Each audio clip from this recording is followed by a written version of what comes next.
मेरे युवा साथियों को सतीश मोड़ का एक बार फिर से नमस्कार। कैरियर गाइडेंस विद सतीश मोड़ में आपका स्वागत है। पिछले एपिसोड से मैंने नॉलेज ओरिएंटेशन के बारे में बताना प्रारंभ किया और पिछले एपिसोड में तामसिक नॉलेज ओरिएंटेशन के बारे में बताया। आज के इस एपिसोड में राजसिक नॉलेज ओरिएंटेशन के बारे में बात करेंगे। तो आपको पहले भी बताया है, राजसिक ओरिएंटेशन जो है वह रिजल्ट ओरिएंटेशन है। लक्ष्य की प्राप्ति के लिए राजसिक गुण जो है उसकी प्रधानता है। तो यह राजसिक नॉलेज ओरिएंटेशन कैसा हो सकता है, आपके मन में कल्पना आने लगी होगी। भगवत गीता के 18वें अध्याय के 21वें श्लोक में कृष्ण अर्जुन को बताते हैं कि यह राजसिक नॉलेज किस तरह का होता है। कृष्ण बोलते हैं, पृथक्त्वेन तु यत् ज्ञानम नाना भावान पृथक विधान वेत्ति सर्वेषु भूतेषु तत् ज्ञानम विद्धि राजसम।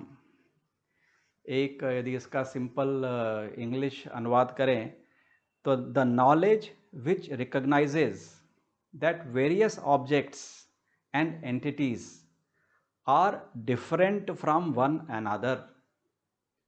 और थोड़ा और उसको सिंप्लीफाई करें तो कि पूरी दुनिया जो है डाइवर्स बॉडीज़ बनी हुई है। कोई स्त्री पुरुष है, अलग अलग रेसेस में है, भाषाओं में बटे हुए हैं, जंगल है, पहाड़ है, नदी है, ऐसे बहुत सारे ऑब्जेक्ट्स हैं। तो पूरा ज्ञान जो है वह अलग अलग ऑब्जेक्ट्स को लेकर के उनके बारे में अलग अलग तरीके से ज्ञान प्राप्त किया जा सकता है। सो डाइवर्स बॉडीज आर सेपरेट, उन सबका अपना अलग अलग एग्जिस्टेंस है एंड दे आर अनकनेक्टेड। ऐसा वह राजसिक नॉलेज ओरिएंटेशन है। अभी इसको यदि मैं हिंदी में बताऊं तो विविधता जो है उसको राजसिक नॉलेज ओरिएंटेशन पूरी तरह से महत्व देता है कि सभी जो डाइवर्सिटी जो है, जो सारे विविध यहाँ पर जितने भी प्रकार की चीज़ें हैं वह सब अपने आप में अलग अलग हैं और उन सब का अध्ययन अलग अलग तरीके से करेंगे और उसमें एक एक विषय के ऊपर हम अपनी विद्वत्ता ले सकते हैं और लोगों को सिखा सकते हैं। तो यह राजसिक नॉलेज ओरिएंटेशन है। तो सेपरेटनेस जो है वह यह बिलीव करते हैं कि हाँ, लोग हैं जो अलग अलग रंग के हैं, लोग हैं जो अलग अलग भाषा के हैं, लोग हैं जो अलग अलग जाति के हैं, लोग जो हैं वो अलग अलग डेमोग्राफीज़ में रहते हैं। यह सारी विविधता है और इन सारी विविधताओं को स्वीकार करते हुए उन सबके विषय में अलग से अध्ययन किया जा सकता है। ऐसा राजसिक नॉलेज है। यदि इसको हमने थोड़ा और विस्तार से जानने का प्रयास किया तो सबसे पहली बात जो यह राजसिक नॉलेज हमको बताता है, जैसे तामसिक नॉलेज भी थ्योरेटिकल और फिलॉसफिकल नहीं है, वैसे ही राजसिक ज्ञान जो है वह भी थ्योरेटिकल और फिलॉसफिकल नहीं है। नहीं तो जैसे ही फिलॉसफी की बात आएगी तो इंक्लूसिवनेस की बात करेंगे और डाइवर्सिटी की बात करना पॉलिटिकली करेक्ट नहीं होता। लेकिन राजसिक नॉलेज में जब बात कर रहे हैं तो वो बोलते हैं कि हाँ, जो है सो है, जो फैक्ट है वो है। इसको लेते हुए, इसको ध्यान में रखते हुए हमको अपनी पॉलिसीज़ बनानी चाहिए और उसको ध्यान में रखते हुए हमको साथ में मिलजुल करके काम करना चाहिए। डाइवर्सिटी को वह रिकॉग्नाइज करते हैं। दूसरी बात जो है कि जब हम सभी चीज़ों को उसके अलग अलग महत्व के आधार पर देखते हैं तो उस अलग अलग चीज़ों का प्रैक्टिकल यूज़ क्या हो सकता है, उसके बारे में बात कर सकते हैं। अभी जैसे यहाँ पर मैं कैमरे का उपयोग कर रहा हूँ तो उसका एक प्रैक्टिकल उपयोग है। उसका शादी के वीडियो के लिए भी उपयोग हो सकता है, उसका जैसे मैं यूट्यूब बना रहा हूँ वीडियो, उसके लिए भी उपयोग हो सकता है, उसका एंटरटेनमेंट के लिए भी उपयोग हो सकता है। जिस व्यक्ति के मन में जैसी कल्पना आए उस इक्विपमेंट को यूज़ करने के लिए उसका उपयोग हो सकता है। उसके जो स्पेसिफिकेशन है वो तो कांस्टेंट है, लेकिन उसका उपयोग जो है राजसिक व्यक्ति एक किसी तरह का परिणाम पाने के लिए वह कर सकता है। तो एक तरह से it is application of knowledge and application of things and equipments. राजसिक नॉलेज में पूरा का पूरा जो फोकस है वह एप्लीकेशन के ऊपर है, किसी एक विशेष परिणाम को पाने के लिए। और एक तीसरी बात जो है, राजसिक नॉलेज जो है it believes in validation of knowledge and authentic knowledge and well understood knowledge. जो कुछ भी हम ज्ञान प्राप्त कर रहे हैं, राजसिक ज्ञान जो हम प्राप्त कर रहे हैं, उसकी सिद्धता होनी चाहिए, उसको किसी न किसी प्रकार से सिद्ध हो जाना चाहिए। यदि आपने न्यूटन के 3 लॉ के बारे में बात किया है, तो यदि वो सिद्ध नहीं होंगे तो उसको राजसिक नॉलेज एक्सेप्ट नहीं करेगा। यदि आपने आइंस्टीन के अलग अलग थ्योरीज के बारे में सीखना शुरू किया या क्वांटम फिजिक्स सीखना शुरू किया, तो जब तक आप उसको वैलिडेशन नहीं करेंगे एक्सपेरिमेंट के द्वारा या अनुभव के द्वारा, तब तक वह नॉलेज एक्सेप्टेबल नहीं है। यदि आप कुछ क्लेम करते हैं और वो उसके ऊपर फुलफिल नहीं होते हैं, तो उस तरह का जो ज्ञान है वह राजसिक नॉलेज में एक्सेप्टेबल नहीं है। तो जो नॉलेज जो है, it has to be validated, वह ऑथेंटिक होना चाहिए। कहीं ना कहीं किसी न किसी प्रकार से ये होना चाहिए कि यह एग्जिस्ट करता है, it is based on facts, वस्तु स्थिति के आधार के ऊपर वह ज्ञान दिया गया है, और वह पूरी तरह से समझ में आना चाहिए। यदि आपको इक्विपमेंट ऑपरेट करना पूरी तरह से समझ में नहीं आया, तो उसका आप गलत उपयोग करेंगे और उसका रिजल्ट जो आपको चाहिए वह नहीं मिल पाएगा। तो इस तरह का यह ज्ञान है। तो जो मैंने डिस्टिंक्टिवनेस की जो बात की, सेपरेटनेस की जो बात की, उससे यहाँ पर एक मैं आपको बताता हूँ कि हर एक जो इक्विपमेंट है उसके अलग अलग फीचर्स हैं, सेपरेट फीचर्स होते हैं, और हर एक फीचर को समझने के लिए आपको अलग अनुभव लगता है। अभी जैसे आपने एक नया एलईडी टीवी खरीदा है, यदि उसको आपको पिक्चर की क्वालिटी एडजस्ट करना है, तो आपको उसके बैकलाइट क्या है, उसका कंट्रास्ट क्या है, ब्राइटनेस क्या है, किस तरह का आपको टोन चाहिए, डायनामिक चाहिए, वह सब आपको समझना पड़ेगा, और उसके आधार के ऊपर ही आप एक अच्छा पिक्चर देख सकते हैं। यदि आप उसका साउंड एडजस्ट कर रहे हैं, तो उसके बारे में आपको पूरा जानकारी होनी चाहिए कि किस तरह का साउंड है, हेडफोन का साउंड आ रहा है या ऑप्टिकल फाइबर केबल से साउंड लेकर के आप अपने साउंड सिस्टम में दे रहे हैं। तो हर एक जो फीचर है वह सेपरेट है, और उसका अपने आप में जो उसकी प्रोसेसेस जो है वो समझ करके उसके ऊपर मास्टरी हासिल करके आप उस ज्ञान का उपयोग करते हैं। यह इस तरह का राजसिक नॉलेज है। यहाँ पर उपयोग करते हुए, चूँकि पूरा जो ध्यान है वह परिणाम के ऊपर है, तो राजसिक ज्ञान का उपयोग करते हुए एक कहीं ना कहीं कन्फ्यूज़न मन में बना रहता है कि what is right and what is not right, या what is right and what is wrong, क्या सही है और क्या गलत है। उसका उपयोग, क्योंकि जब परिणाम के लिए कर रहे हैं, तो उसका सही और गलत के बारे में कहीं ना कहीं एक डिबेट हो सकती है, और उसके बारे में कहीं ना कहीं अलग अलग विवाद खड़े हो सकते हैं।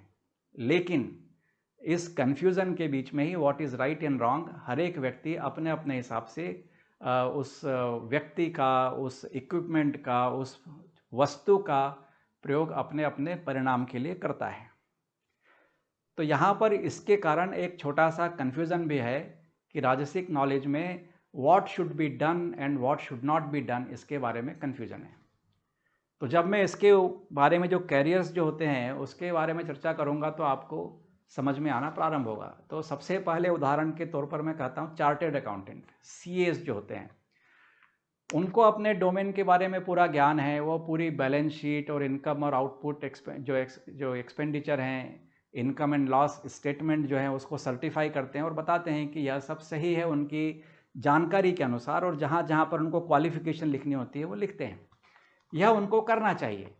लेकिन क्या होता है कि जो क्लाइंट है वो उनको पैसे दे रहा है, तो वो उसको फिर एडवाइस करना शुरू करते हैं कि ऐसा करोगे तो आपका टैक्स बचेगा। तो जहाँ पर एक कानून का पालन करना चाहिए, वहाँ से कहीं ना कहीं वो टैक्स अवॉइडेंस में जाने लगते हैं। और जब वो टैक्स अवॉइडेंस में जाने लगते हैं, तो इस तरह की भी सलाह देने लगते हैं जो कि कभी कभी इल्लीगल हो सकती है या देश के हित में नहीं हो सकती है। तो what should be done and what should not be done, यह थोड़ा राजसिक जो ज्ञान लिए हुए व्यक्ति हैं उनके मन में यह कन्फ्यूजन रहता है, और वो पूरे कन्विंस होकर के ही जो अपना काम करते हैं वो करते हैं।